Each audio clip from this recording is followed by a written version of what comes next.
предлагаю построить нашу работу следующим образом. Начинаем работу с выступления основного докладчика, председателя общенациональной комиссии Гойгова Асхаба Абдрахмановича. Настоящий доклад Общенациональной комиссии по рассмотрению вопросов, связанных с определением территории и границ Ингушетии, образованный Всемирным конгрессом ингушского народа осенью 2018 года, подготовлен на основании изучения исторических источников, нормативных актов, карт, планов, землеустройственных документов и иной справочной документации, полученных по специальным запросам в основных архивохранилищах и библиотеках страны и зарубежья. Были использованы картографические материалы, документы из фондов коллекции Государственного архива Республики Ингушетия, из Росреестра, из других государственных организаций и ведомств.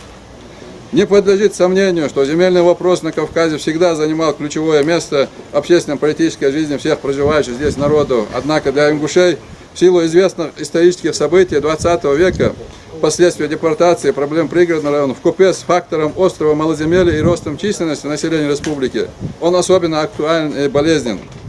Поэтому, когда в процессе определения и установления административной границы Республики Ингушетия с Чеченской Республикой осенью 2018 года были допущены многочисленные искажения и прямые нарушения действующего законодательства, а также проигнорированы научные исследования по затрагиваемому вопросу, вследствие чего Ингушетия потеряла значительную часть своей исконной территории, жители республики закономерно расценили произошедшее как явное нарушение своих законных прав и интересов, ущемление национального достоинства и как очередной акт несправедливости со стороны государства в лице его представителей, руководителей субъектов Российской Федерации по отношению к ингушскому народу.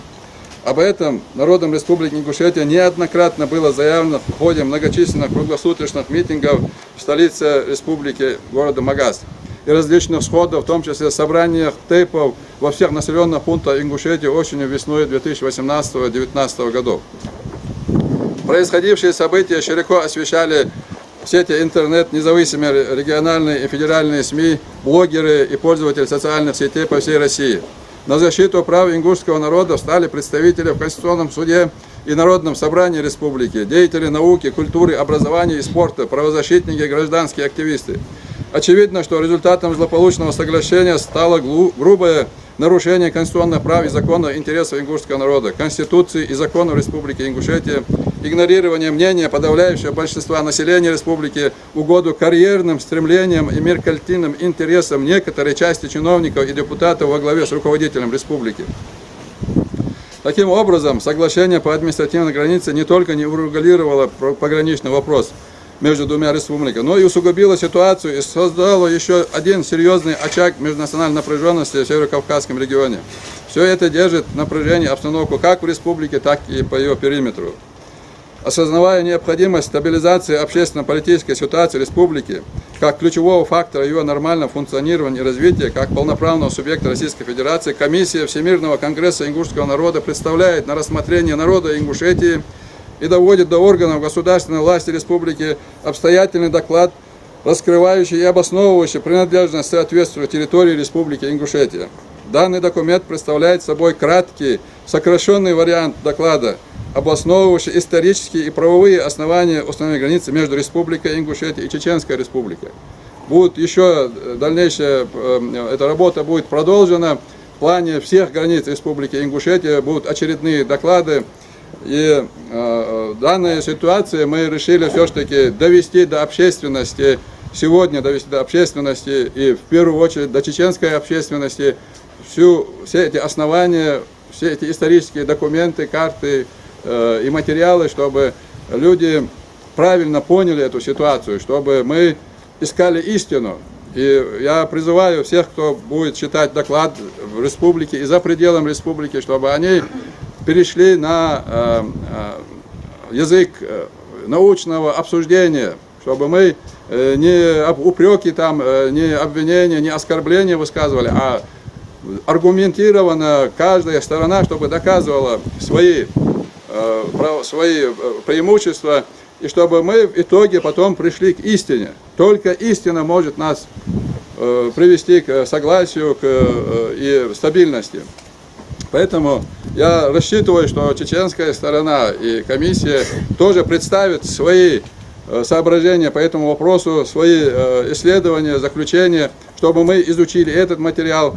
Эти материалы мы направим официально в Чеченскую Республику и федеральные органы, поэтому призываю я к такому обсуждению и рассмотрению этого вопроса. Для широкого и глубокого научного изучения и анализа стоящей перед нами задачи мы скрупулезно рассмотрим первое административное устройство и разграничение горских земель после окончания Кавказской войны, что, по мнению устроителей, было направлено на стабилизацию обстановки в Северокавказском регионе, налаживание мирной жизни среди горцев. В ноябре 1860 года правительство образовало Терское казачье войско, куда вошли старые моздокские, гребенские и козлярские полки, а также новые 2 сунжинских и 2 владикавказских казачьих полка. В том же году Терскую область разделили на 6 округов: Кабардинский, Владикавказский, Чеченский, Кумыкский, Ичкерийский и Аргунский. Однако управление первого начальника Терской области, генерал-адъютанта Евдокимова, который был одним из главных покорителей Кавказа, сопровождалось новым осложнением военной обстановки, что в определенной степени было связано с его реакционными взглядами на умиротворение горцев только путем применения силы, репрессий и военных экспедиций, которые стали каждодневной действительностью.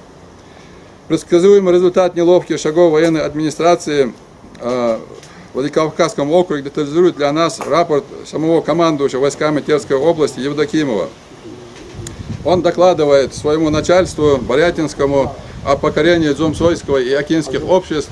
И главное, на что мы должны обратить внимание, что были изгнаны акинцы со своих мест постоянного жительства и расселены между Галашевским и другими соседними обществами. То есть мы должны понять, что горная экспедиция, под предлогом, что они помогали восстанию в Аргунском обществе, а самая главная цель, она заключалась в том, чтобы в самом этом рапорте Евдокимова, он говорит, чтобы удалить беспокойных горцев от наших казачьих станиц, которые образованы по Ассе и по Фортанге.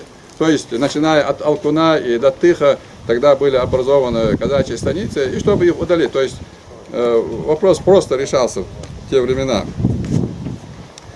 Я бы хотел немножко остановиться на правлении начальника Терской области Святополк Мирского.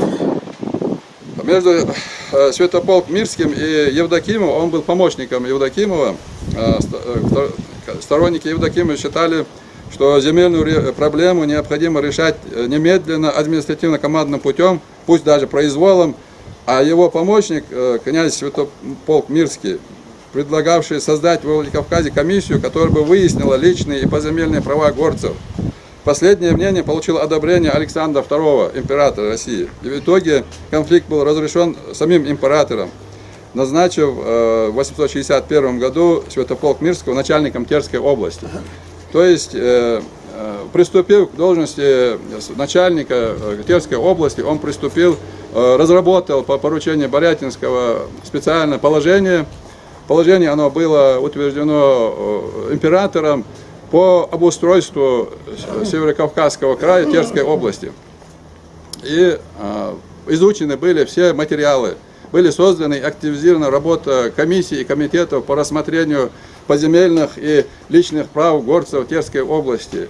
Все эти материалы, еще изучив труды исследователей, которые изучали этот регион, начиная с Гильдештетта, Штедера, Паласа, Бларамберга и других. И все вот эти изученные эти материалы легли в основу уже нового обустройства и территориального разделения Северокавказского края, то есть Терской области.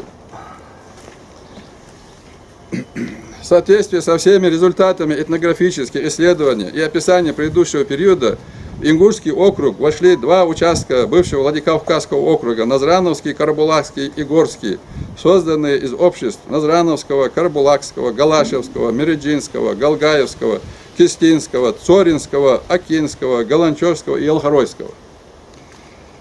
Однако этнический критерий административно-территориального размежевания был не единственным, и подобное основание работало вкупе с другими факторами, очевидно, историко-культурной и хозяйственной связанностью обществ, а также вектором их естественного тяготения, которые не могли быть проигнорированы имперской администрацией. По этой причине новообразованный Ингушский округ включил в себя не только территорию собственно ингушских, галгайско-арштойских и акинских обществ, но и отторгнутые у них в этих обществ под образование Верхней Сунжинской линии земли станиц 2-го Владикавказского казачьего полка на Камбелеевской равнине и Средней Асии и 1-го Сунжинского казачьего полка по Сунже и Нижней Асии и Фортанге, а также часть земель бывшей Малой Кабарды вплоть до Терека у Моздока.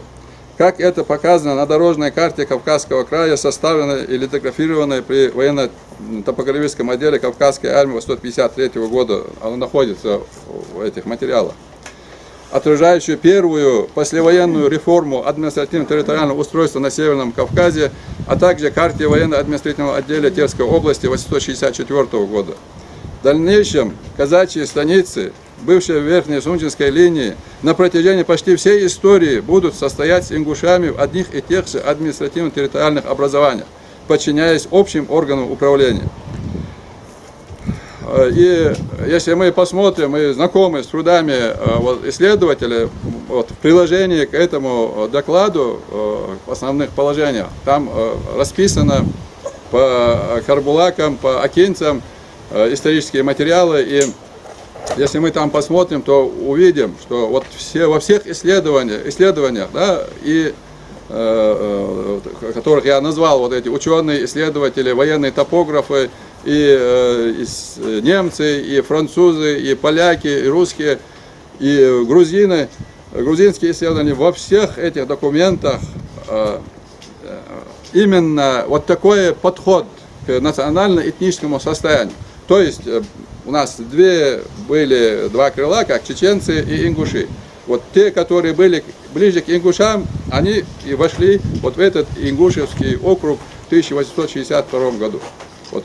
И мы оттуда и исходим. То есть исторические территории мы исходим из этого. Но еще комиссия еще дальше, глубже изучила этот вопрос. И начиная с 16 века, 16, 17, 18 век, и во всех этих материалах, исторических документах определена была государственное образование как прообраз Ингушетии, это Гелахстан.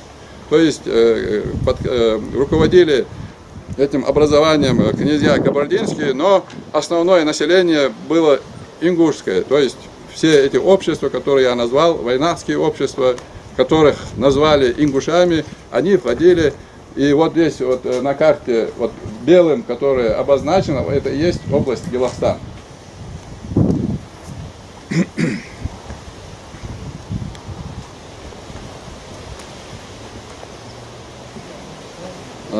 Потом, после Святополк Мирского, начальником округа стал Лорис Меликов.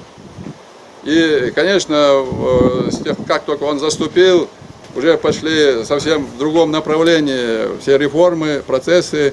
И он стал первым из тех, кто возобновил переселение в Турцию жителей Северокавказского края. В своей записке к начальнику главного штаба Кавказской армии Лорис Меликов сообщал, что фактически он поставил ультиматум горцам, населяющим Терскую область. Условия были таковы: если к 1 января 866 года они не расселятся, как им скажут управляющие органы, и не будут платить правительству подать, то уйдут в Турцию. По его мнению, карабулаки вообще были не способны принять какую-либо гражданственность. В связи с этим им даже не ставилось никаких условий, они должны были просто поголовно выселиться в Турцию. Данное требование явилось ультимативным. Настоящие причины переселения и выселения были далеки от рассуждения про гражданственность и заключались в нежелании отдавать отнятые у горцев земли их законным владельцам. Земли отняли, создали казачьи станицы, возвращать не собирались. Карбулакский участок Ингушевского округа, в междуречии Низовья, Асии, Фортанги, к 1864 году состоял из следующих сел: Баташ, Юрт, Ахбарзей, Бамутская, Шиналык, Нестеровская, Бердюрт, Самьяович, Мергист, Аршты, Чемульга, Бережки, Алхасты, Датых, Газиюрт, в которых проживало около 7 тысяч человек. Посемейные списки Карбулакского участка Ингушевского округа, составленные в 1864 году, содержащие данные за 1863 год, представляют собой очень важный источник информации о составе населения этих сел.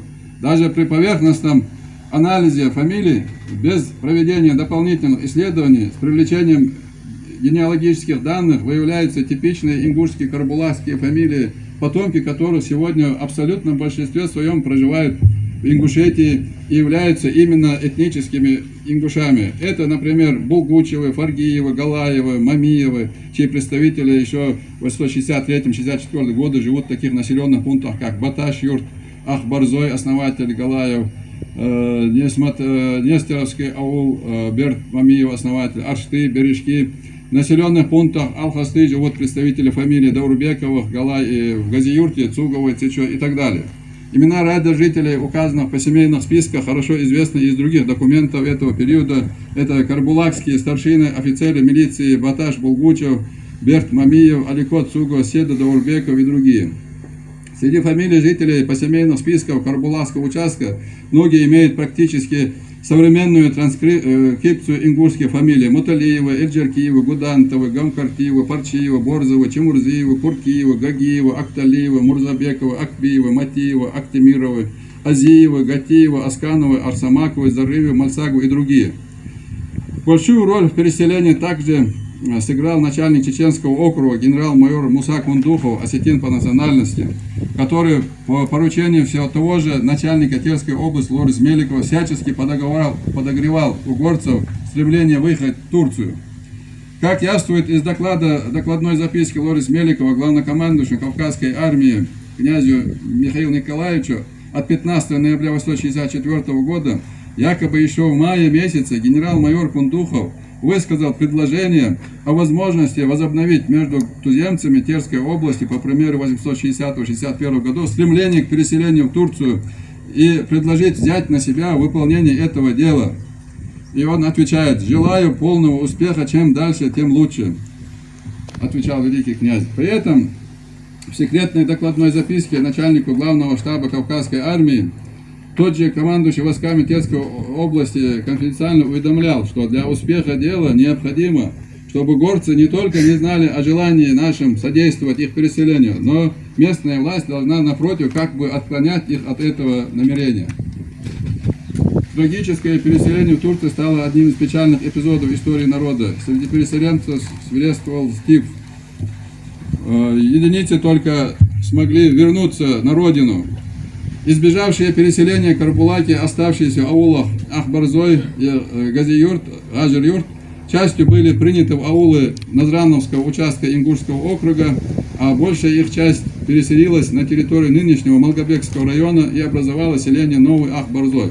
Новый Пседахский участок Ингушского округа с аулами Кескем, Сагапши, Ахбарзой, Пседах, Бековичи и Ачулуки состоял из земель, выкупленных правительством в размере 16 100 десятин у князей Бековича и Черкасских.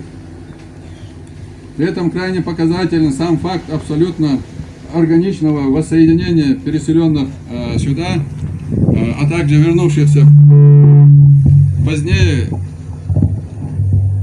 карабулаков с общей массой ингушей. Хотя здесь же, в Пседахе, с тех же пор, не подвергаясь ассимиляции, живут и чеченцы, однако переселенные сюда карабулаки отнюдь не пополнили их ряды. В связи с расселением оставшихся жителей крупных ингушских селений Назрановского и Пседахского участка Ингушского округа, карабулакский участок Ингушского округа в том же году был упразднен. Эти все, значит, в картах, которые в докладе, все это движение показано. Сложившаяся ситуация усугубила положение и для жителей Акинского общества, Горского участка Ингушского округа, и без того находившихся в значительном расстоянии от окружного управления. И начинается переписка, как бы коллективное обращение из Акинского общества, что у них есть проблемы, потом с Мереджинским обществом. И в итоге, вот, что интересно, как поступала военная администрация. Вот, какие бы обращения ни были, но они брали только то, что устраивает их намерения. То есть вот то, что они хотели, то и делали. Организовывалось и любые коллективные обращения, но делалось все. И главный итог, во-первых, то, что был упразднен Карабулакский участок, чтобы разместить там казачьи станицы. Убрав Карабулакский участок, создаются проблемы для меридинцев, для акинцев.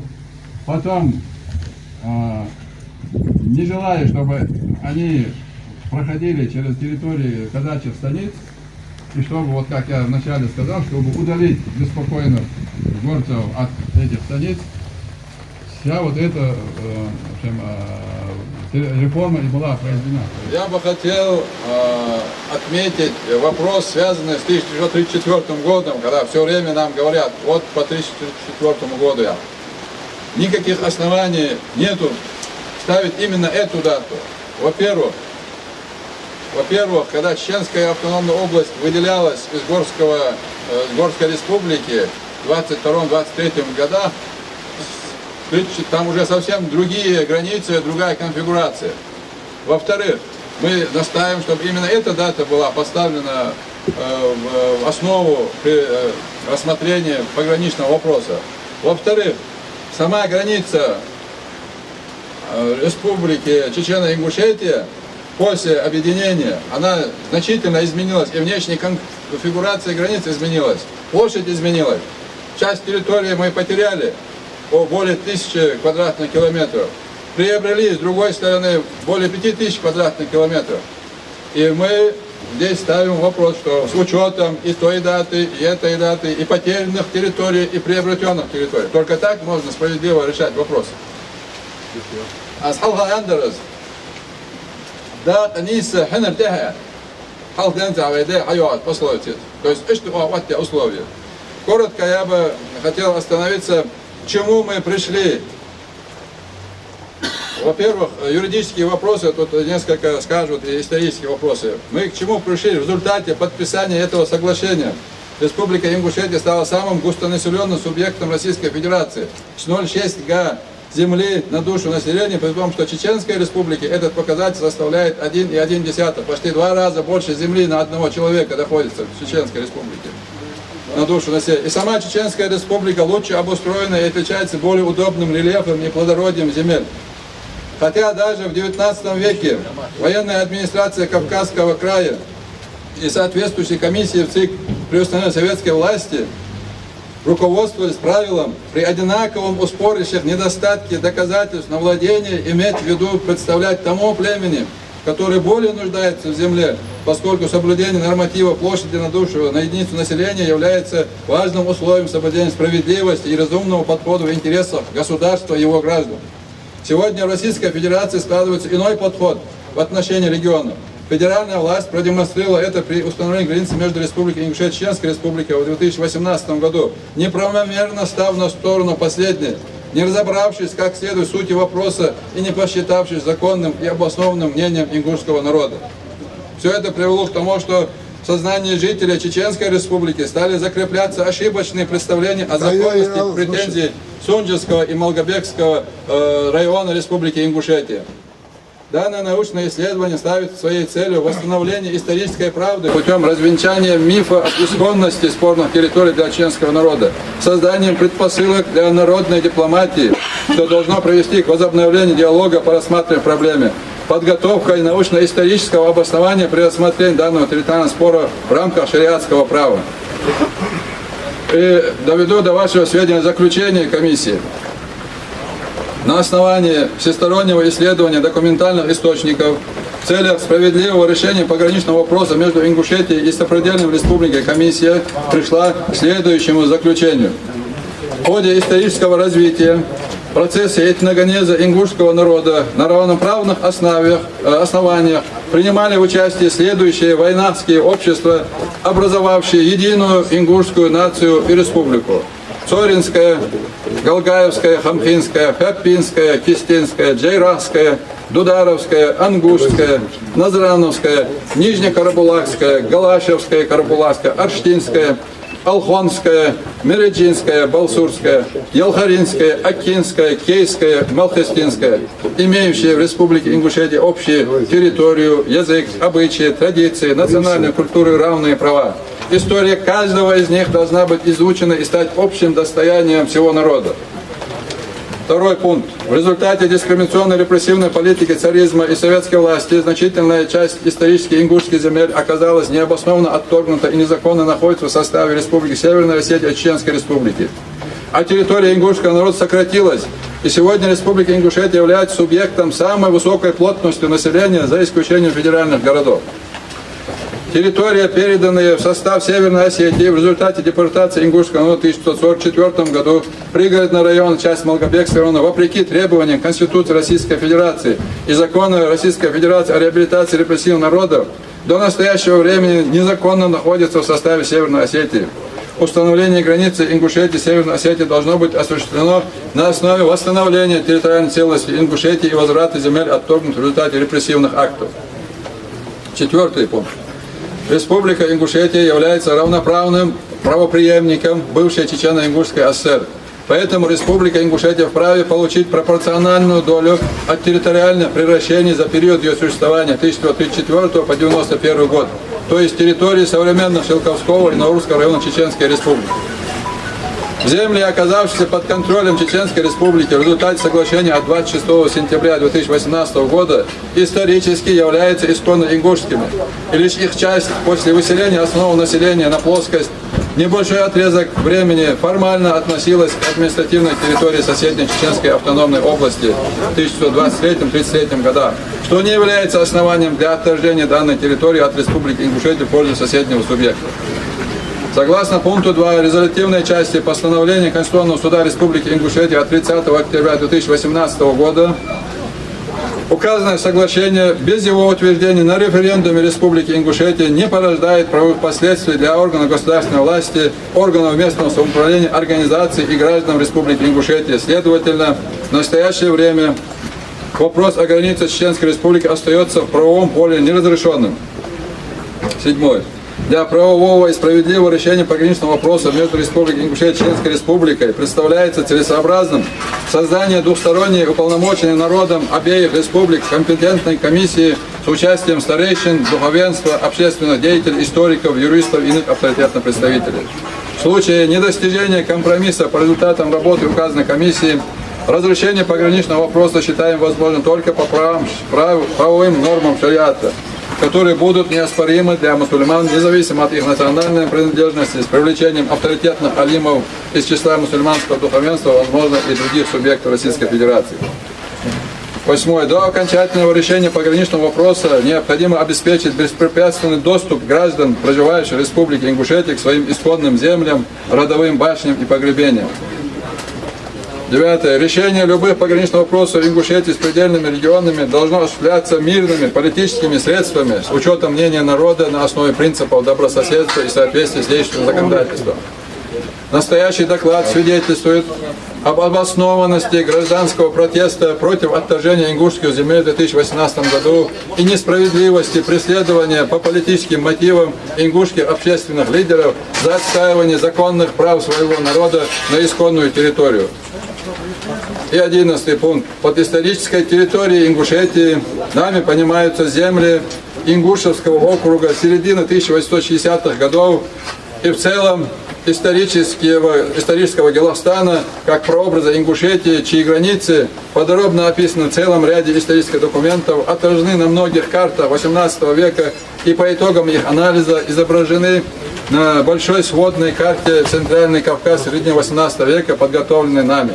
Значит, дополнение к основному докладу, который я подготовила, оно заключается вот в чем. Почему была необходимость вот этого дополнительного доклада к основному? Я весь свой судоклад зачитывать не буду, только основные моменты для того, чтобы вам было понятно, почему мы на это решили сделать акцент. Значит, научная база. В основном я рассматриваю научную базу той самой работы, источниковую базу, историографическую базу и картографическую базу. Для начала я хотела бы обратить ваше внимание, те, кто из вас не видел, посмотрите, вот это все, вот посмотрите, вот это все, это наша работа. Здесь более 900 страниц. То, что вы увидели сейчас у вас на руках, это основная выжимка из той большой работы, которая была проделана. Дополнительно к этому текстовому материалу у нас есть карты. Я бы хотела сказать, что карты, которые мы использовали, в целом их очень много. Их очень много. Сейчас вот в том докладе выжимка, которая есть у вас, там 75 карт. 75 карт и текст. Вы, если кто интересуется темой, знаете, что неоднократно создавались комиссии по определению границы территории Республики Ингушетия. Такие комиссии создавались и до революционный период. Такая комиссия была создана и в 1924 году. Последний раз в Республике Ингушетия правительственную комиссию по определению границ Республики Ингушетия с Чеченской Республикой создали в 2012 году. Рабочая группа по истории, в которую вошли ученые Республики Ингушетия, делали свои заключения также на основании данных архивных документов и картографических материалов 18-го, начала 20 века. Общенациональная комиссия по вопросам определения территории и границ Ингушетии, как вы помните, была создана на Первом Всемирном конгрессе ингушского народа. Комиссия начала свою работу в ноябре 2018 года и продолжается до сих пор. Как я вам уже сказала, основной наш труд составляет более 900 страниц, без учета приложения. В приложении у нас будет порядка 300 карт, порядка 300 карт будет, вот к этой основной работе. Они охватывают период с 18 века по 21 век, то есть включительно современные карты. В целом, та работа, которая была проделана комиссией, представляет собой оригинальное, научно достоверное, теоретически и практически значимое исследование. Благодаря значимому объему использованных и проанализированных оригинальных архивных документов и различных карт, в том числе и ранее не издававшихся, опубликованных источников и серьезных монографических исследований, авторы которых далеки от политизации каких-либо исторических тем, удалось прийти к серьезным научным обоснованным выводам. Работа комиссии открывает новые, ранее не проработанные в истории Ингушетии темы для будущих более глубоких исследований историков, этнографов и, конечно же, тех, кто интересуется исторической географией. Я сейчас хотела бы сказать несколько слов по источниковой базе и о том огромном картографическом пласте, который был использован в работе комиссии. Значит,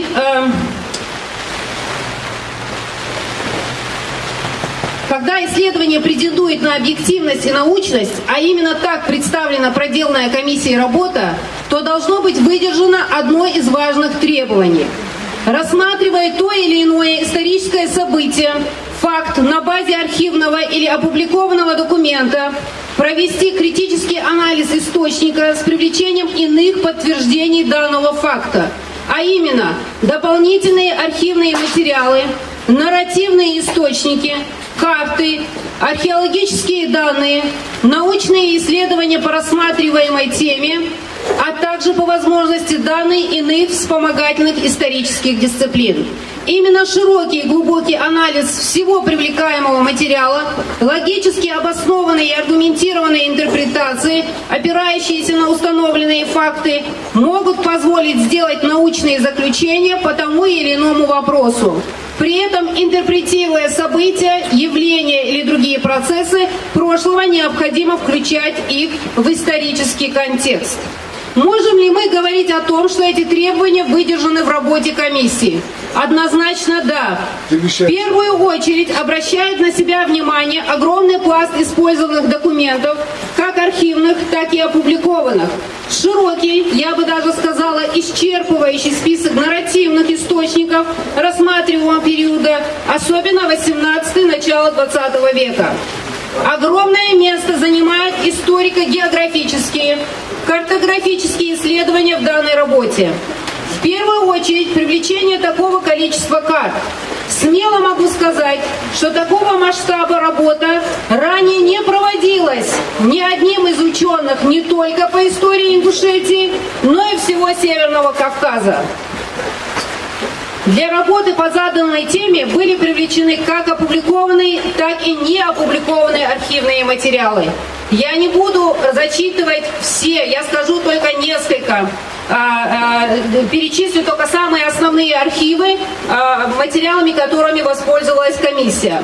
Это Российский государственный военно-исторический архив, Российский государственный архив военно-морского флота, Российский государственный исторический архив в Санкт-Петербурге, Центральный государственный архив Санкт-Петербурга, Санкт-Петербургский филиал архива Российской академии наук, Государственный архив Российской Федерации, Российский государственный архив древних актов. Я хочу еще назвать, естественно, Государственный архив Республики Ингушетия, Центральный государственный архив Республики Северная Осетия-Алания, Национальный музей Республики Дагестан, Центральный государственный архив Республики Дагестан, Ростовского государственного архива. И это не все архивы. Я назвала только наиболее значимые. Я хочу привести один пример. Мне очень хочется, чтобы у вас было понимание, чтобы вы были уверены абсолютно, что эта работа, она зиждется на очень серьезных фактах, на очень серьезных документах. Например, вот смотрите, мы получили из Российского государственного архива древних актов из одного фонда. Это период 1780 по 1785 год, всего 5 лет. Было привлечено нами 187 документов, напрямую связанных с ингушами. Причем исследователи обращались к этим документам ранее, но подавляющее их число, к сожалению, так и не было изучено и опубликовано. Здесь я по отношению к ингушей с чеченцами, кабардинцами, грузинами, осетинами, русскими, между собой в различных ингушских обществах. При этом даже сейчас, после того, как он был проработан комиссией, весь этот материал необходимо изучить основательно и сделать отдельное исследование с привлечением других документов и научных работ по истории ингушей. Дальше я сделала подборку, я не буду ее зачитывать. Это, я вам сейчас сказала, архивные документы. Мы дополнительно использовали опубликованные документы, потому что есть достаточно много сборников опубликованных документов. Все эти сборники нами были привлечены. Затем также были привлечены опубликованные исследования и многотомных изданиях по истории ингушей. И это не одна сотня. Среди них есть воспоминания путешественников. Среди них есть экспедиции, научные экспедиции, которые были организованы Академией наук во второй половине 18-го, начала 19 века. Среди них работы историков, археологов, этнографов, кавказоведов, лингвистов, географов и писателей. Все они у меня написаны, я не буду просто их перечислять, все эти материалы, они у нас есть. И ссылки в работе вы тоже увидите, мы даем достаточно много ссылок. Кроме этого, очень широко привлекались сборники документов, особенно акты Кавказской археологической комиссии, сборник сведений о кавказских горцах, сборник сведений о Терской области, записки Кавказского отдела Императорского русского географического общества и так далее, и очень много. Я уже не говорю о периодической печати, потому что периодическая печать была очень много, выходили журналы, газеты. Все эти материалы, они проработаны, частью они проработаны нашими исследователями. Мы использовали уже опубликованные материалы для того, чтобы, это очень кропотливая, тяжелая работа, благо такую работу уже провели. Часть работы провела Албогачиева Макка, это наша ученая, она работает в Санкт-Петербурге, многие, наверное, ее знают. Теперь я хотела бы перейти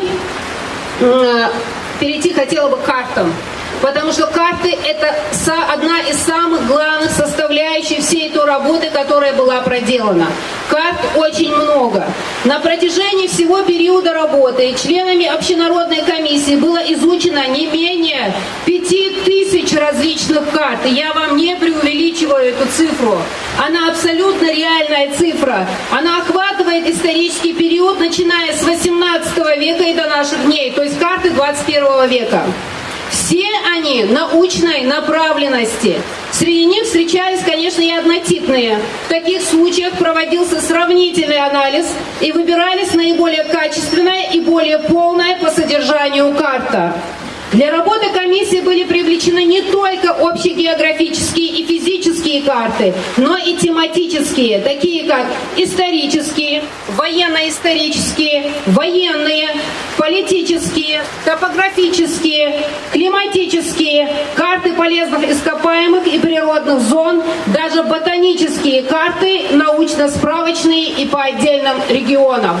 Вот это вот все эти карты, многие из этих карт нам удалось найти в свободном доступе. Это облегчило нам работу. На сегодняшний день в сети интернет у ведущих западноевропейские библиотеки, архивы, некоторые российские архивы, они размещают карты в свободном доступе. Они хорошего разрешения, их можно скопировать, их можно заказать, вот, и поэтому нам в этом смысле очень повезло. Кроме того, были привлечены атласы Российской империи, начиная с 18 века. Вот. За пределами России удалось получить копии карт с указанием народности Северного Кавказа из грузинских и немецких архивов. Самая ранняя по времени из использованных в работе карт у нас это карта 1728 года. Эту карту сделал российский географ, этнограф, военный деятель Гербер. В 1728 году Гербер по поручению начальства составил карту и подробно описал Кавказское побережье Каспия от Астрахани до реки Куры. Самая большая карта из тех, что были заказаны в архиве, это карта Кавказского края. Она 1838 года на 80 листах размером 4 метра на 6 метров. Вот, комиссию интересовала в ней та часть, которая имела отношение к ингушам, и отрывок из этой карты вы найдете у себя в приложении, в брошюрах. Об одной очень интересной находке хочется сказать отдельно. Я очень хотела бы поделиться с вами этой информацией, потому что она интересная и она очень важная. Вот, посмотрите, у нас здесь на стене висят две карты. Вот эта карта и вот эта карта. Эта карта на арабском языке, это копия этой же карты на русском языке. Это арабоязычная карта подвластных Шамилю горских народов, называется эта карта. Так называемая карта Шамиля. Она была составлена в 1856 году чеченцем Юсупом Сафаровым из Алдов, который служил у имама Шамиля военным инженером. Но после опалы он бежал на русскую сторону, в крепость Грозную. Карта эта была переведена, вот эта вот, которая на русском, Линевичем, и издана в 1872 году. Эту уникальную находку члены комиссии обнаружили в Национальном архиве Грузии. На карте показана вся территория расселения ингушских обществ на тот период. Это 1836 год, 56 год. Эта карта, она не укладывается доселе называемом нам оппонентами варианте. Эта карта имеет право претендовать на полную объективность, поскольку ни у того, кто ее составлял, ни тем более Шамилю не нужно было смешивать границы или скрывать места проживания того или иного общества тейпов. Это важная для истории ингушей карта, благодаря работе комиссии, впервые вводится в научный оборот в описанном виде с точным указанием выходных данных. В В целом, общий анализ использованных в работе комиссии карт за период с 18 по 21 век позволяет нам сделать заключение, что нет ни одного на сегодняшний день научного исследования, как по отдельным регионам, так и по всему Северному Кавказу в целом, с привлечением такого количества научных, общегеографических и тематических карт. В прочитанном докладе невозможно было, как вы понимаете, вместить все привлеченные для работы архивные материалы. Поэтому я позволила себе немножко подробнее вам рассказать, и чтобы вы укрепились, еще раз, я прошу прощения, повторяюсь, чтобы укрепились во мнении, что работа сделана достаточно серьезно. Как вы все понимаете, результаты проделанной работы имеют высокую научную значимость. Это возможность для новых научных изысканий, для широкого круга исследователей. Особенно важно обратить внимание молодых ученых и студентов исторического факультета на представленные архивные документы и географические карты, введенные в научный оборот. Важно использовать их в особенности по таким направлениям, как источниковедение, историография и историческая география, этнография. В целом, работа комиссии была плодотворной, хотя и очень сложной. Предстоит еще очень и очень многое сделать. Но все же важные и нужные шаги для нашей исторической науки были сделаны. Дальше нужно углубляться и расширяться по всем вопросам. Тесно взаимодействовать с государственными учебными и научными учреждениями. Необходимо будет открыть доступ к документам и картам, особенно нашим молодым ученым, чтобы они могли продолжить начатую работу по всем направлениям. В завершение хотелось бы выразить признательность председателю комиссии Асхабу Гойгову, который был настоящим локомотивом для всей команды, и пожелать дальнейших успехов на научной ниве. Ассаламу алейкум.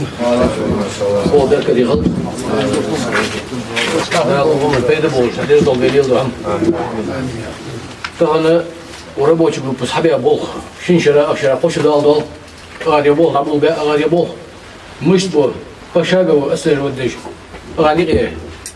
Отсюда депутат я приялся, город с самого начала, что он должен быть, я даже с самого начала о соглашении, соглашение принять, я тягощ, я тягощ, фальсификация, я хайхур уадыш по всем инстанциям, вплоть до ЕСПЧ, Европейский суд по правам человека, я был умех, если могу, что так он кажется, Тахана следственный комитет уголовное дело возбудит где-то такое. Гайнганзам где-то царь возбудит где-то царь фальсификация. Хаяж хагучу бог царь.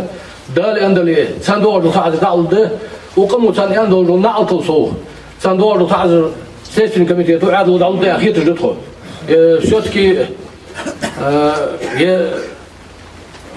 عدل شيء следственный комитет судьи у них تيجم بوبواش لو حد يدعي أن خيط خون جاين قال تسلل قمن تيجم بوا بعهوشر شو برستقلني خيط خون سنة تغن تخو أغار حبيش بالغرياز ده أغار حبيش بول نيس خيط خون استغلشني برنيات يا تياهوا استغلشني برنيات سير بحندلش ديبوتات تغن تيجي عبيان دعوها هو زي اللي نجي جاز برسلدوا دي عبها أخونا وور ديبوتات دعوة يرتعصبوا جوري ديبوتات خلطه استغلشني دعو بول بيرش официально заявить, о, соглашение голосовать, голосовать за, я могу приялся, горсок, даме и кого же цик преследует, и даме заявление, даме набаха, чем метл хабах, саит депутат, высочи в парламенте, так он следующий созыв парламента, депутат Чебаган, премьер защищать мягкость, боишь.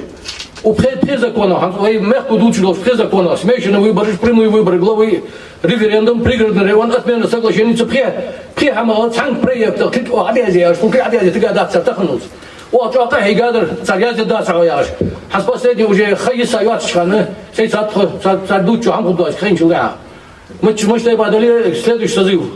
Хашбя каждый будет дышь. Волгим биш. Камен доглаж халхубе ахет фон закон шадили закон принять да ахет фон. Эш бет гет у комиссис. حباش بلغة تخصيص والله ورثك يجي بس ورثك تصدق شيء دلوا النار يا زود الحمد لله رجعنا بقدوا دال شيء أخذ باخذ بي. السلام عليكم. والله صار بركة هوبي. كميشن يا رياض خل بركة هو لقيه حمد شعبه شعب يا بركة هو شعب. أخي وش ساكت بيوم تجدي وصل شو لا يشتيش شو أخذ بتي بودي اشتيا تجدر دم أخذ يا همتك على شم كرسي يوم روز لحنا تانا دوك من جوا سويدات أربعة شو أبيض أبيض زمر فدر يا شو تانا يا процесс формирования границ и раздел земли значит процесс юджми тан это она четко ясно определили что они ждали от мел тана ведь алга и ночи воливей ведь границы от страны это граница между республикой Ингушетия и между республикой Чеченской республикой. А на территории Чеченской республики Дуковейна Бах, Алгай-Бах, Морской Бах, Мялый Бах, Эркий Бах, точно такой же состав УЗИ. В республике Бах, Мялый, Эркий Бах, Морской Бах, Банах Бах, Нохчи Бах. Поэтому они очень вечером дали, мы четко и ясно должны определить, где они что лят. А в моем понимании вещей там мело и цунох, что там выступает, дешь хамя, ждешь будешь. О парламенте дукамя, жду и масан хазахама ждешь. Дар мотик ерді қыдырды, аз примерно узба ажба мелхи, яқи, орстой шей был цар. Ночи был. А когда ночи были, та ночи лето как шбужби. Так получается. А когда метик состав, который метик гели, вейля цар ежды. А в моем понимании вещей, там Всемирный конгресс, метики, цикче, анталгуаж, по нормам шариатского суда yok. Шариатская комиссия определить, а мы должны четко и ясно поставить и к ним подготовить обращение в Хадир ждалят мелко. А в моем понимании вещей, этот вопрос, мы что ли сделали, что с 57 году Хадир ждалят 5000 квадратных километров, с 50% лят не царь Хадир ежды. Шаладыры, асхаби ахашбесы на душу населения расчет, я вейлят Хадир ежды.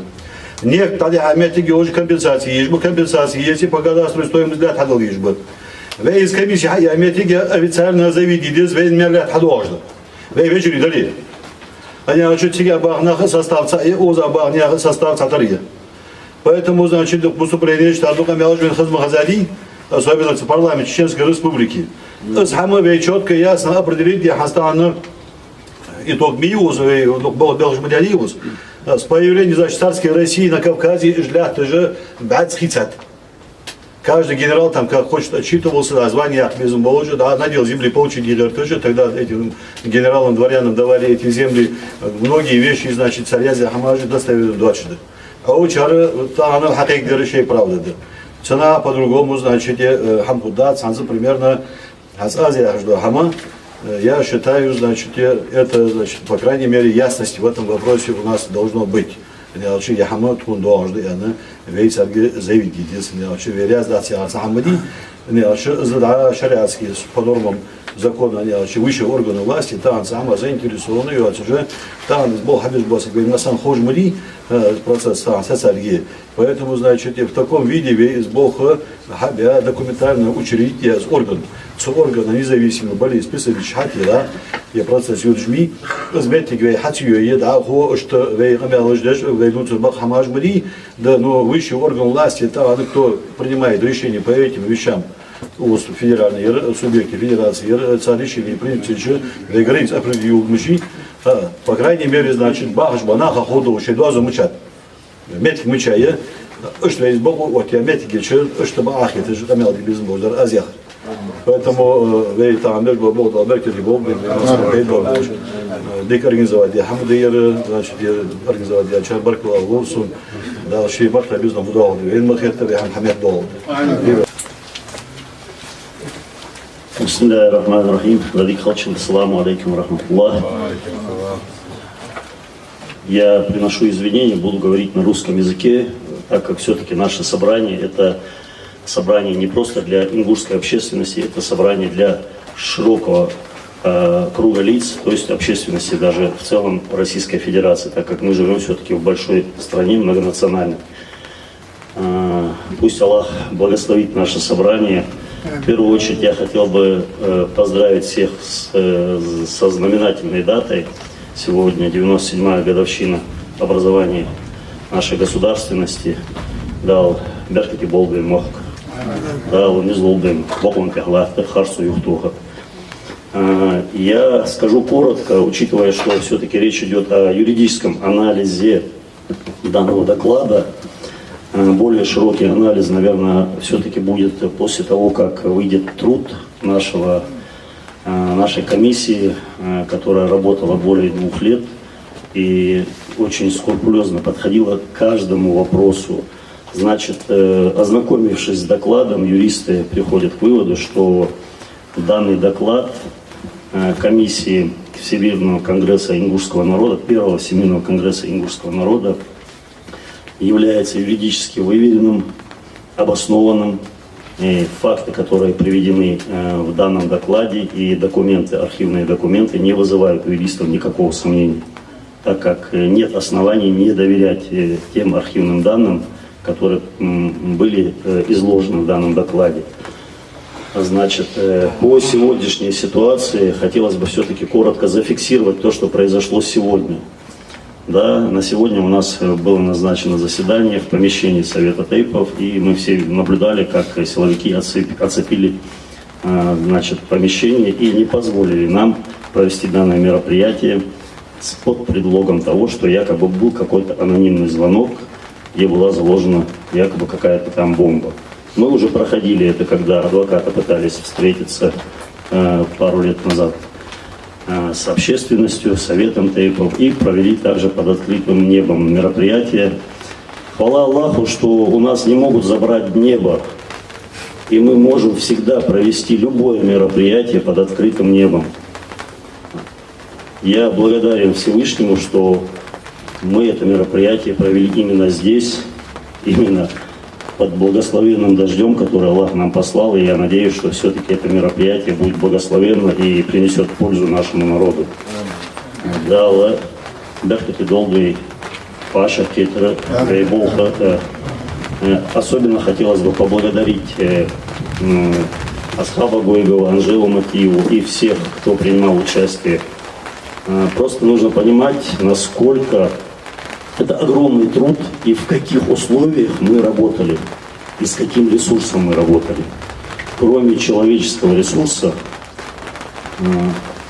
наверное, все-таки, к счастью, чуть было не сказал, к сожалению, это большое счастье иметь человеческий ресурс.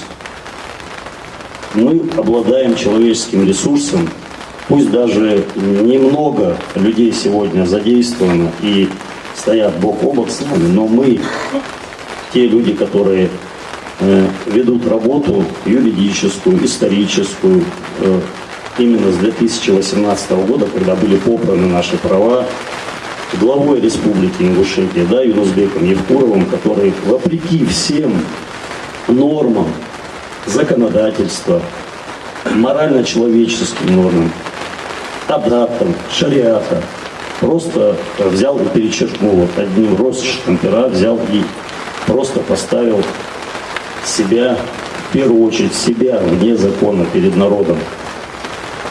Я думаю, история скажет еще об этом. Я слышал, что мы подахра, да, убегай ты холдей, лево, лаха, дикий чамат, я вниз, чамат, я дал, я хубах, дал бах, собой, дикий чамат, я хавцу, вихту, Аллаху, еще не злобен. Так ты что? Державин Ибрагим, член Совета Тейпов и представитель Орства. Ассаламу алейкум. Я уже сам маршал, что нас является Веща.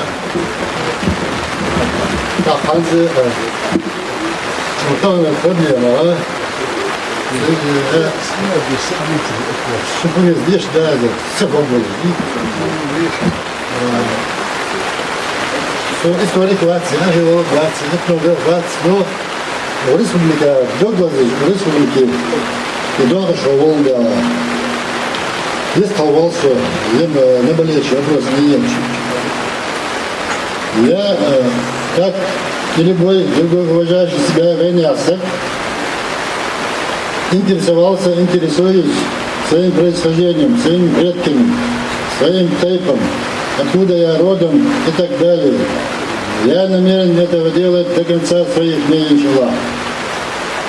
А по обсуждаемому здесь непростому земельному вопросу, я как Орсхо, Эрбулат, по происхождению и главный среди нас, главный житель Ингушетии,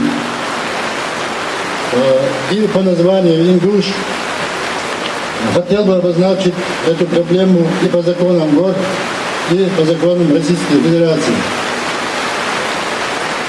Итак, если подойти к этому вопросу, опираясь на законы гор, то никто из сторон сегодня не оспаривает тот факт, что значительная часть территории, отошедшей к Чеченской Республике, от Республики Ингушетия, принадлежит освоивцам, обществу освоивцам, предкам, освоивцам. Там на стороне отошедшей территории находятся наши родовые села, наши могилы, могила наших предков. Оттуда вышел и мой тейп Мержой.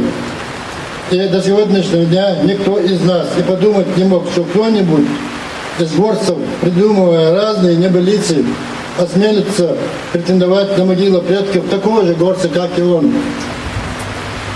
А также неоспорим и тот факт, что по российским законам эта территория с незапамятных времен, вплоть до сентября 2018 года, всегда входила в состав Республики Ингушетия. Как бы и какие времена республика не называлась. Чему есть множество подтверждающих документов. Да, освоицы живут в Чеченской Республике. Живут они и в Республике Ингушетия. Но с приходом царской России на Кавказ территория освоицев, которая простиралась от нынешнего населенного пункта Урус-Мартан до Надранской крепости, была разделена на две части. Одна часть была присоединена к территориальному образованию Чеченский округ, а другая часть к Ингушскому округу. А оспариваемая сегодня территория, и не только эта территория, всегда входила в состав Республики Ингушетия. Как бы царские наместники на Кавказе не перекраивали наши границы.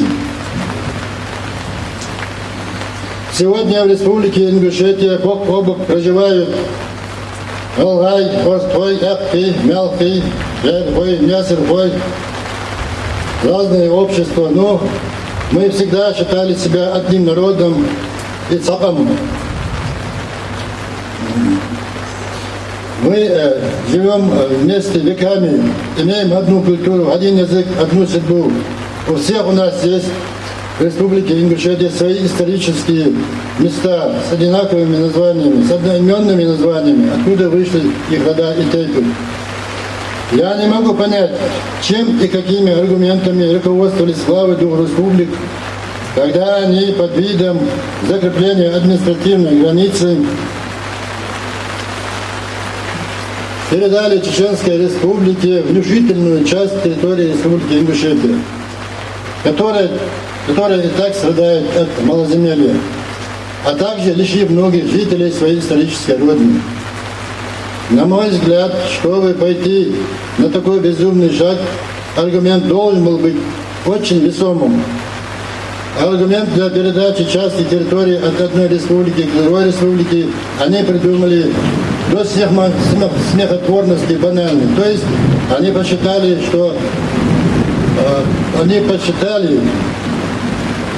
чтобы претворить в жизнь задуманное им, будет достаточно приписать ингушский Орской чеченским Орской. Тогда и эта земля автоматически становится Чеченской Республикой, становится и уходит под Чеченскую Республику. Но при заключении своей сделки они забыли главного. Если отдали земли,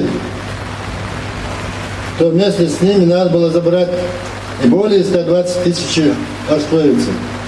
Но орскоевцы сегодня остались в пределах Республики Ингушетия.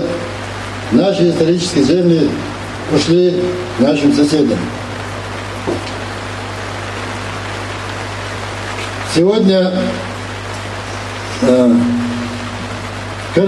карбулаки, которым по закону гор, те карбулаки, которые живут сегодня в Ингушетии, и веками, и тысячелетиями жили вместе бок о бок с ингушами, сегодня живут и здравствуют в Республике Ингушетия, но без своей исторической родины. Шутки, да, шутками, но здесь этим актом доброй воли, подписанным главами двух республик, нарушены как законы Российской Федерации в правовом, политическом, экономическом поле, которые находятся в обе республики, так и законы гор. Почему? Потому что что выше названный, почему? Потому что выше названный аргумент, которым руководствовались главы двух республик при передаче земли, неприемлем и не вписывается ни федеральный закон, ни тем более вековые горские законы и обычаи. А по российским законам в вопросе земельных отношений законы гор вообще не действуют. Там нету статьи для уездных князей. Там и земля, и недра принадлежат народу и государству. Прежде чем принять такой серьезный шаг, они сначала должны были обратиться в федеральный центр, получить согласие, согласовать это согласие со своим народом, то есть с ингушским народом. Потом в обязательном порядке провести опрос, референдум среди жителей Ингушетии. Почему? Потому что это заведомо, потому что Ингушетия это заведомо пострадавшая страна. Но этого всего сделано было, не было сделано. Это их большая ошибка, но поправимая ошибка далее. В заключение своего короткого доклада выступления считаю, что передача земли осуществлена неправомерными методами. По этому поводу у Руси есть одна хорошая поговорка. В доме, построенном на чужих костях, не жди добра и счастья. Салют.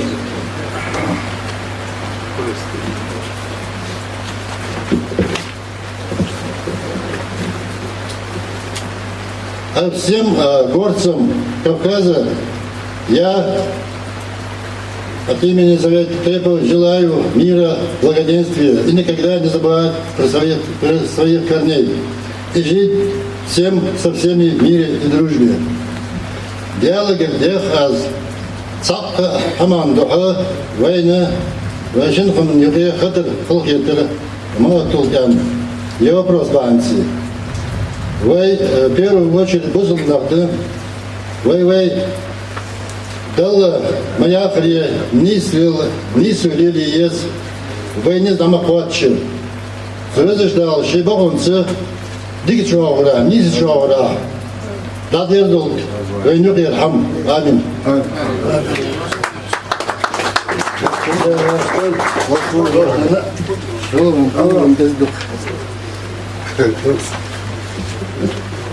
Бра.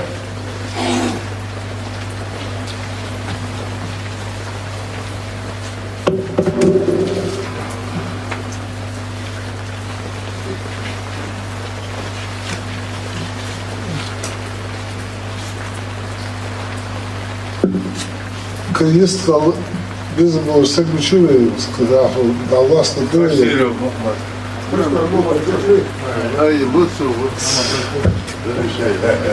Сейчас слово поставим одному из представителей духовенства, участвующих в нашем сегодняшнем заседании.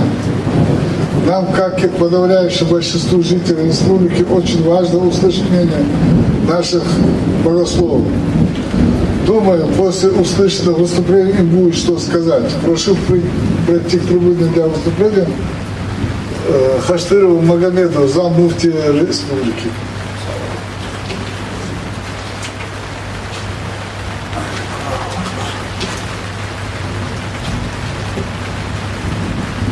بسم الله الرحمن الرحيم والصلاة والسلام وعلى آله وصحبه أجمعين. السلام عليكم ورحمة الله تعالى وبركاته. دعوة عشاقة البرك في دولة يعظون وزين الله دول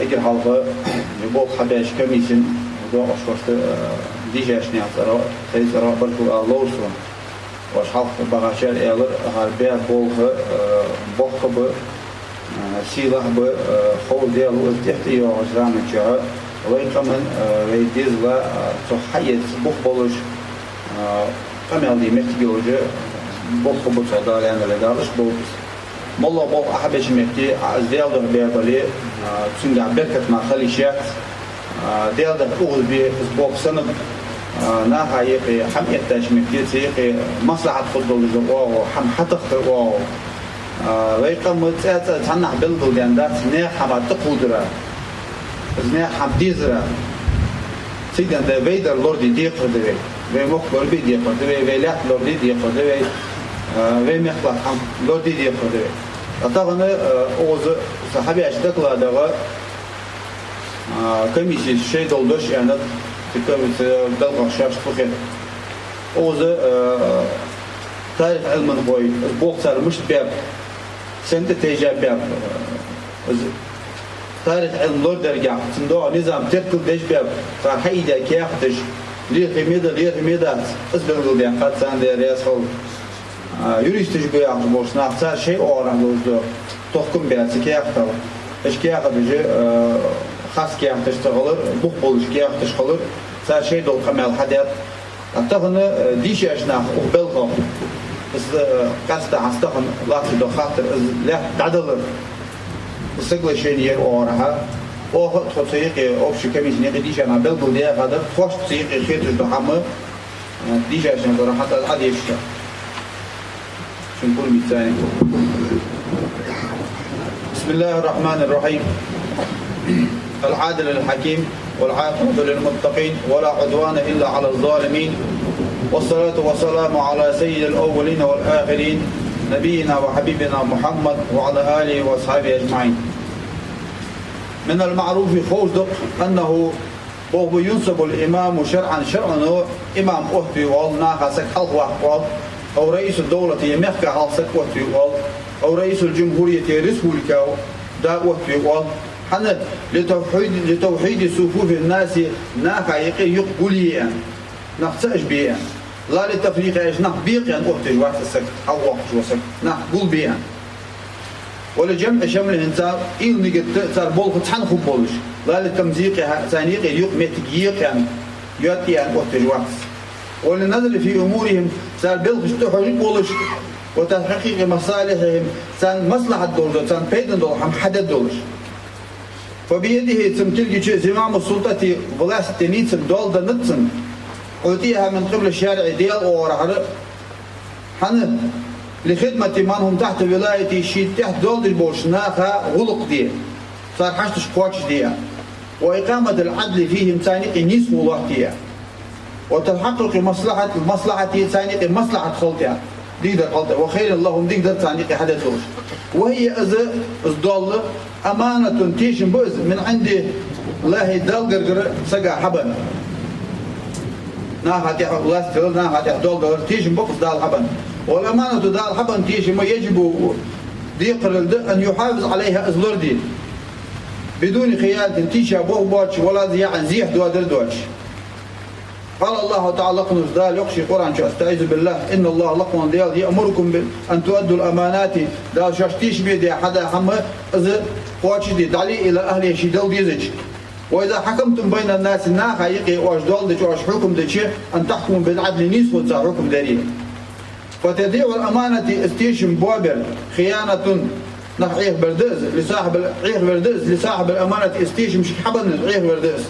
وكبيرة ضحى دقادز من الكبار ضحك نشتقي وقال إلشنو يا رسول الله صلى الله عليه الصلاة والسلام من ولي من أمر المسلمين شيئا بصدنا خايق سحم دولة دي التاسك فغشهم سلطان تيشا بوغبج فهو في النار جوش شعبه كشان إلشنو عليه الصلاة والسلام بيد الله الدولة وقال أيضا ساق الإمام إمام حلق يحكاسك فتشا خلص يحدا خلص يحدا خلص راعن دولدش مش عنده ومسؤول عن رأيتي شيء دولدي دوتش حمادي أخواتم ببولدش مش عنده فالإمام أو رئيس يا حكم فتشا مسؤول خاتم يوز عن رأيتي شيء دولدش ناخاتيا أمام الله دل حلش يوم القيامة قيمة دينا دل على الجوب دولدي شيء دولدش ناخاتيا إن كان خيرا سناخا ديك دي فخير ديك قواتش دتسن وإن كان شرا سوتي مو دي فشر مو قواتش دتسن وبناء على ما تقدم في حلق حوادث حمد تدي وشمل الآيات والأحاديث ديال الشن قام القرآن آيته ياخر بلديقش والقاعدة الفقهية المستنبطة منها سقام الله آية سبين وقام الله حياة كشريعة كبراوي اللي ذكون نظام ده سبراوي ياخر بيش سبراوي فيوق التصرف على الرعية الناخا يقير دول وشقوا حدد يجدحمه سو حل يلدر منوط بالمصلحة الرعية تناخا بيدن دول ما هم حد بقوا يات تناخا حلو يعني سقوا حد يجدحمه حلو يا حكاية وسق شي حلو يعني شناخا ديك يقدر مصلحة در ما حد بقوا يات إذا برايفل يجب واجب شرعا لها على ولي الأمر إصدار كاتش سجا بل داوتنا أن يتصرف في رعية تناخا يقص حم هذا بما يحقق له مصلحة سان بيدن دول دحم ثاني وما يجوز له منفعة سان بيد حد بوع بولش أورها ولا يجوز مجد داس له سنة أن يتخذ قرارات ضارة خاص دولش دول زكونج خاص دولش ريشينج ناخا زيغل ريشينج يمك ياتسو بالرعية وخلاف مصلحة سان بيدن دول دولش ريشينج يمك ياتسو تقدر يدق هو يسقل شيء وإن اتخذت نقع سنتو اسمه سقل شيء اسمه ريشينج توليالي لا تنفذ شرعا قاعد تشقي على جياتسنس ما دامت لا تجلب الرعية منفعة ولا يحق له مثلا نقع سنسبيد نيتي تان مصلحة يتي اسمه ريشينج تنشقي على جيات شرعا فاسترشادا بما ورد علاه وحل فاتحة من تتجاه قرر مجلس الأئمة وعلماء وشيتي والله يذكر عالمنا إمامي مجلس ستم باب أن ما قام به رئيس الجمهورية السابق حال ضعفها مخداوية رونش يذكر ينزبك بياخن يوسكل شيني من اقتاء قطعة الكبيرة من الأراضي الانغوشيتية والله يذكر دق لحتن داق تعتيدتي دا تحوادتها لصالح الجمهورية النقش بيدن لا لصالح الانغوشيتية والله يذكر بيدن دواتش بل إلحاقا ضررا تنزيق لس والله يذكر بشعب الانغوشي من جهة تضييقها كان قطو يرتاني قالوا يا شهادة لكن قطو إذا جت الرزق برسي ملوش لا تشيخ أي قطو ويدي أنتهم عليهم أراضيهم قرر مجلس صوت باب أن التصرف هذا السوحبية بولغ تصرف غير شرعي شرع قابل بحث السويا سقل شيني وقرار غير النافذ شرع شق يالتي جواتس ريشيني سقل شيني حيث الله يحقق للشعب الانغوشي مصلحة هذا يالتي والله يمكن بيدني ازيوات ديار تان مصلحة ازيوات بل بعضنا بروت ابقى لهم نتاج غير عمل تان بيد بواتج زيخو ورا ريزولتات دتا راي خاصك شينيز وقد نار الفتنة بين شعبنا والله نخشي مكا شنق ما يقي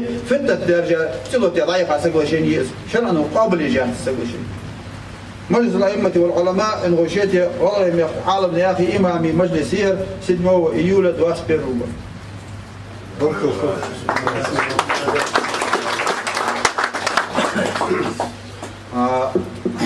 فيك حطوه درس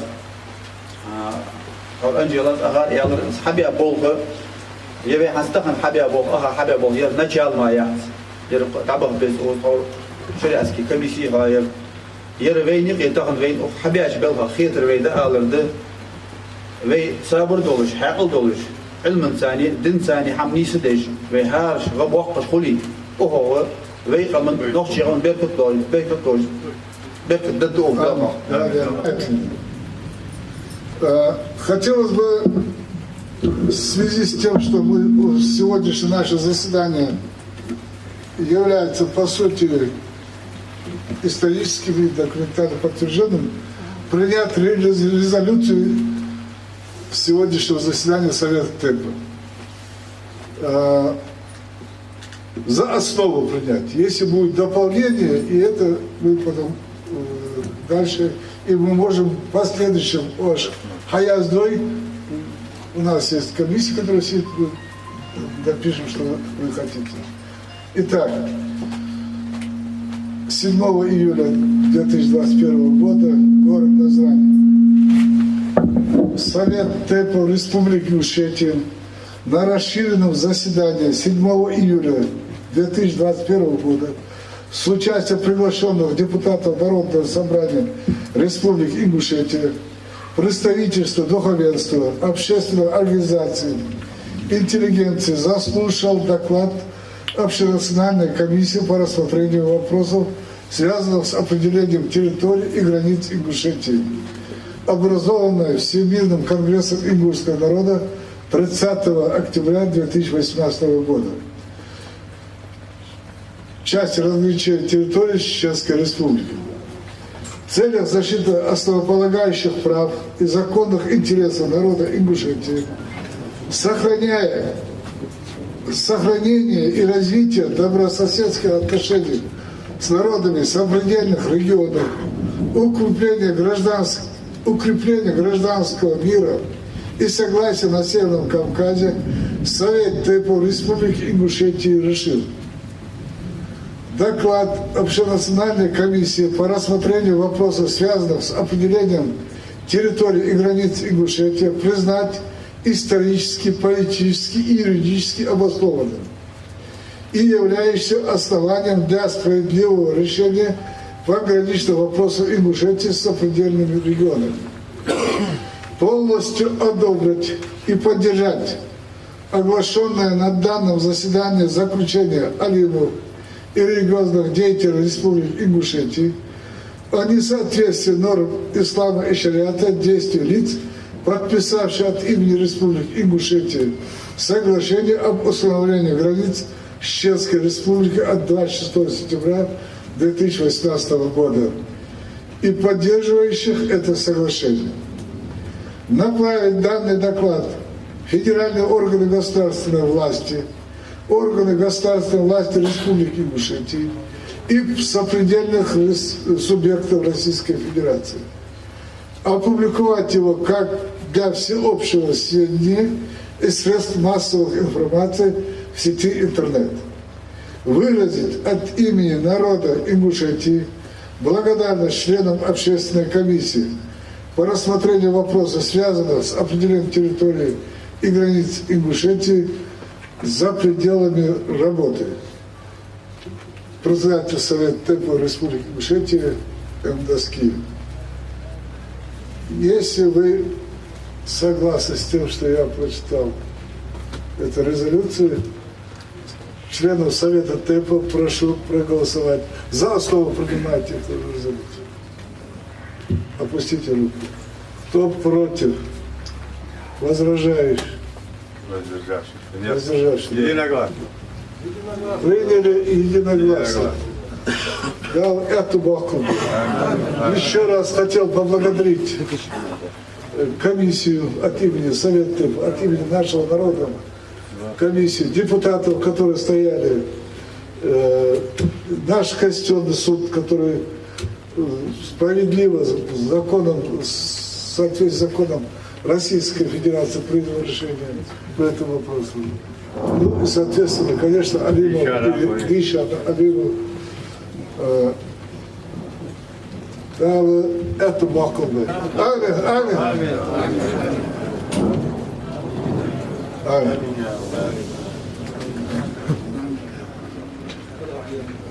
Амин.